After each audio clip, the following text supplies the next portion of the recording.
violate for a limited purpose that constitution that is a fraud, the 1999 constitution, on the basis of the limited toleration we're extending to that constitution for the sake of peace, for the sake of avoiding anarchy, we will relate with whoever is legitimately in government house, legitimate in quote, anybody who will be president, anybody who will be government on the day we begin this discussion.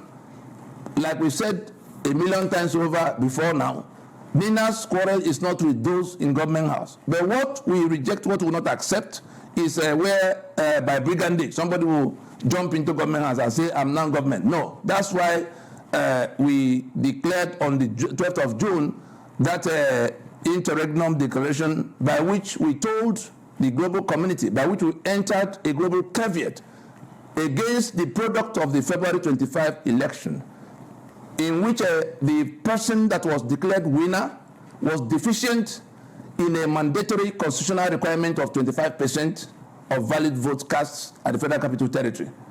And so it is within the context of that very clear situation that we're saying whatever the tribunal is going to do, there must be something that can be done with the February 25th election.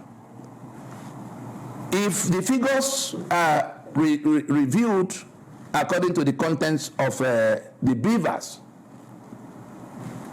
there will be an adjustment in which we will see very clearly who has the highest number.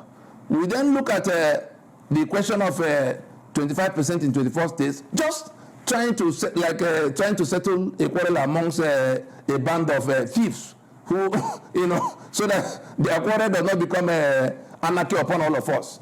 It is in that limited sense that we're saying, look, for the one that can be, since our quarrel is not with the people in government house, for the one that can become nominal government in the period of the transition, in the period of the union negotiation and union reconfiguration, let us at least be sure that we don't steer the populace into the kind of actions that are building up all over the place, because people are not going to accept the brigandage of defying that constitution that's already been rejected, already being repudiated. If they defy it, they're inviting everybody, starting with Nina, starting with the populace, into defying whatever is left of that constitution. Let those who will want to interpret it in their own way listen early enough. If that 25% is waived for candidate Bola Tinubu, that constitution goes down that same day.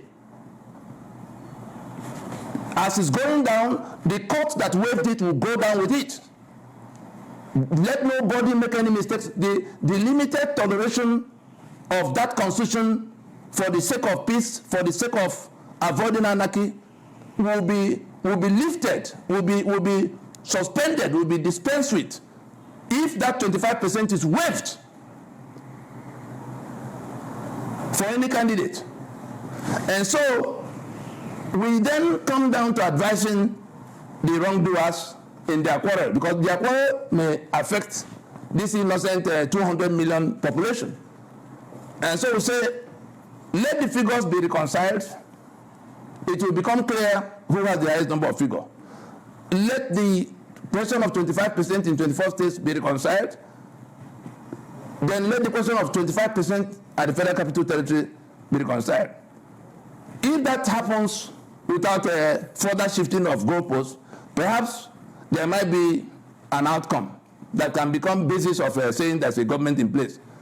But if anybody is thinking that it will be, that all this is to be pushed aside in the pretense that the election didn't quite produce an outcome, then our straight advice to candidate Peter Obi, who won the election, we have never, even before anybody else began to speak, we told everybody what we knew, including the global stakeholders, the outside, the international stakeholders in the affairs of Nigeria. We did tell them that from what we saw, that candidate Peter Obi won the election. He had clearly a higher number of votes than the ones they put in front of him. He has the spread. He has the 25%.